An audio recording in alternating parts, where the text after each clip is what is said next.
Today we are talking about public data and services I would love to see online. This is Christopher Lewis from Trinidad and Tobago. Let's look at the presentation. And please don't forget to subscribe to my YouTube channel, Real Talk with Christopher Lewis. We live in the digital age. There's so much information that we capture every day, particularly in the public services.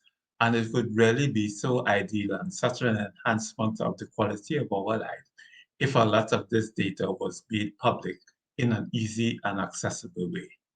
So let's start with crime. Wouldn't it be wonderful if we were able to go online and see all the hotspots in Trinidad and Tobago in a real-time basis?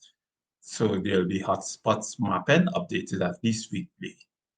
If there could be mapping of crime by category, by region, so you'll know in the Tunapuna region, what's the murder rate, what's the rate of robberies, what's the rate of larceny, carjacking, and so on. And you could go throughout the country, maybe hover over a certain part of the country, and you could get the crime statistics coming up at you. Suspicious activity reporting. This, I would suggest, could be live.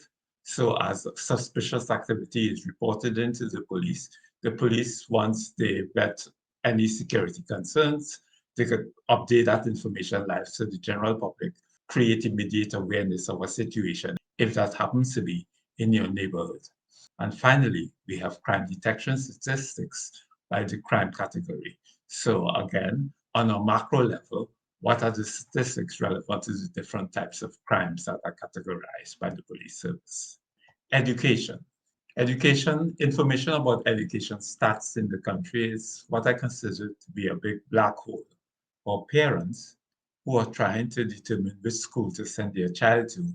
Wouldn't it be a great idea to have a primary school secondary assessment examination, success rate information online? So you can see for school X, what's the pass rate, school Y, how does it compare, and so on. What percentage of the students pass with the top rated schools, and so on. That is information that should be public.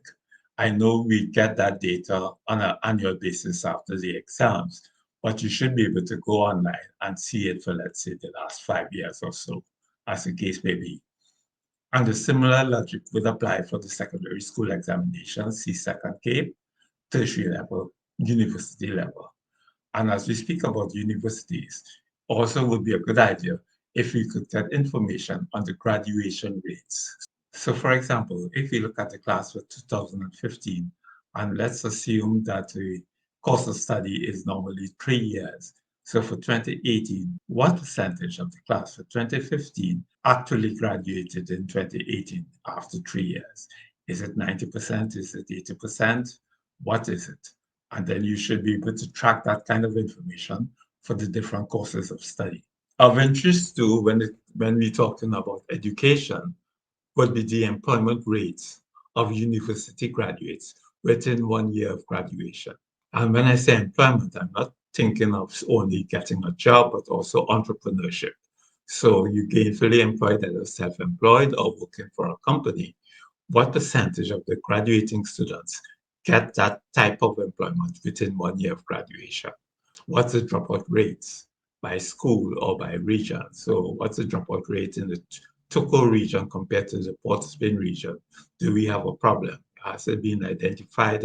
What are the solutions that have been developed to address any situations that may arise? And finally, I'm sure the educators can all come together and devise a fair means of rating schools by different criteria. Maybe graduation rates, it may be examination pass rates, it may be attendance records, different types of criteria that they deem appropriate, and have a rating system for all the schools in the country. Any member of the public with an interest can go and see how are the schools in the country rated by the authorities. Steel pan. We love to say that the steel pan was invented in Trinidad and Tobago, and we're very proud of that achievement. But what are we really doing for the panists and for the steel pans themselves? What sort of information is available online so that you can be more informed as a steel pan enthusiast or someone abroad wanted to get in touch with the steel band and so on, what information is there? Simple things can all be put online. Panyard locators. So you're looking for Panyard X. You have no idea. You simply enter the name of the steel band and you get that information should be able to come up. Opening hours, amenities, are there toilets at those facilities? Do you have to work with snacks or is there a cafeteria or canteen? What does the neighborhood look like? How do you get there? This type of information should be readily accessible.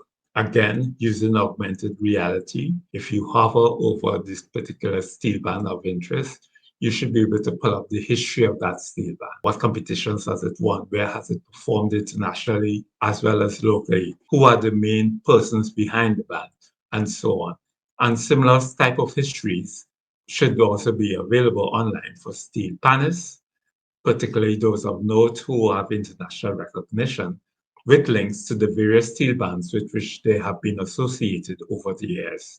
Where is the music and video catalog for steel bands? If I wanted to find a performance in 1964, where do I go? How easy is it to access that type of data? Is it being cataloged? And how accessible is the catalog? And this, I would also add, is a very potentially viable source of revenue for the steel band movement. What about the steel band management and contact information? Simple things. I'm not talking anything grand here. A calendar of events and engagements. And finally, if I'm an international event producer, I should be able to post any gigs I may have or put up notices if I'm seeking steel band artists in the different categories. Jobs. Now, here I'm not talking about particular jobs to say, well, vacancy in company X or in company Y. I'm more talking about aggregate data. So we will have job information by region. So San Fernando, what's the unemployment rate? I would love to know that. Where is there demand for a particular type of job in the Arima district or in the Port of Spain area or in Tobago? That type of information, aggregate data, should be available online. Of course, we have a lot of interest these days in technology, but given the myriad of programming languages that are available and that can be taken, I'm sure it must be confusing to the potential technology student as to what to study in relation to having a long-term or viable career option afterward. So the ranking of technology skills and qualifications asked for in job vacancies, I thought would also be a useful idea. So if I am a technology student, it will give me an indicator, well, okay, I should really be certified in these particular languages or these particular technology skills because there's a viable employment future for me in that direction. Real estate. I'm sure many of us have looked at the television in the United States where there are real estate programs, and the realtors usually have information of the comparable prices that properties were sold for in the area. Why don't we have that in Trinidad and Tobago? That information would be available because every land transaction or property transaction, buying or selling, is registered with the authority, so that data could be collated and be distributed online for the benefit of all the real estate persons, be it an agent, be it a buyer, be it a seller. The average land prices by location per square foot, housing prices, the properties for sale by location, utilities uptime stats. So if I'm looking at purchasing property in Grandy area, what's the regularity of supply of water, for example, or electricity, or the internet? So I can use the comparables and make an informed decision. What's the ambulance average response in the event of a medical emergency? And as I mentioned before, what are the school ratings in the district? So if I'm looking at a particular area and I need to send my children to school, I can compare school ratings to make an informed decision. Many of us do not own our own vehicles and rely very much on public transportation in order to move about to get around from place X to place Y. So for example, if I'm in Port of Spain and I'm trying to go to Palo Seco and I'm using public transportation, what are the routes that I need to take? What are the means of transport that I need to take? Where's the bus stop located? Where are the taxi stands that are relevant to my journey? Together with all of this, why are we still using cash for public transportation purposes. The time has come for all of this to be non-cash mobile payments. So this is hopefully something that an entrepreneur will pick up and run with it. Now, I mentioned some services before. Public online services I would love to see. Number one is social services. All of these types of services should be driven by artificial intelligence in terms of an advisory service online to access the social services, grants, soft loans. So you simply type in your situation online and using keywords, the artificial intelligence will be able to help guide you along the way. It may not give you complete information, but it would certainly get you along your journey. So if it's not 100%, hopefully it should cover 80% at least. Together with that will be direct messaging updates on your pending social service applications. So you don't have to go into an office every time or call a number to find out where your application has reached. You should be able to check online with timeline projections for completion. And finally, the online application and verification process for all services should be in place. So no in-person visits should be required as far as feasible. So this can lead to entire transformation of the social services that are offered in the country. And what I think it will do is also help in terms of raising the level of dignity with which these services are offered to the public. Similar to social services, which I wanted to highlight, most government and state enterprise services can be delivered online to a large extent. Again, using artificial intelligence to drive this process. A key part of the online services will be having the workflow process mapping for key transactions that may cross several ministries. For example, if you're in yachting, you will know that maybe 3 or 4 ministries are involved in the yachting industry, whether it be Ministry of Trade, Ministry of Finance, Ministry of Works and Transport, Ministry of National Security. So what will help? As an individual trying to access these services, you get a workflow process map that tells you you need to go to Ministry X for this, Ministry Y for that, and so on. And the whole process is very clear and detailed, so it will facilitate your getting your business done. Public housing has been in need of streamlining for a very long time.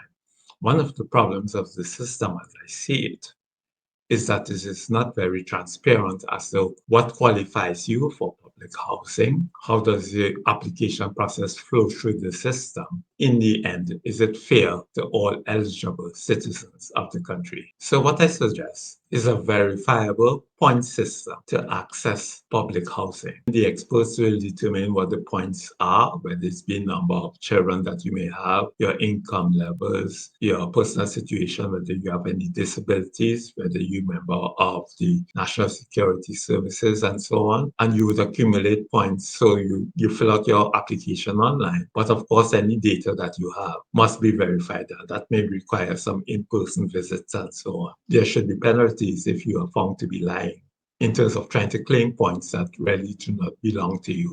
Once those things are worked out through the verifiable point system, there will be a more transparent, equitable way of allocating the public houses. And of course, there will be online tracking of the public housing application and online customer services. What I also suggest is online tracking of new housing construction.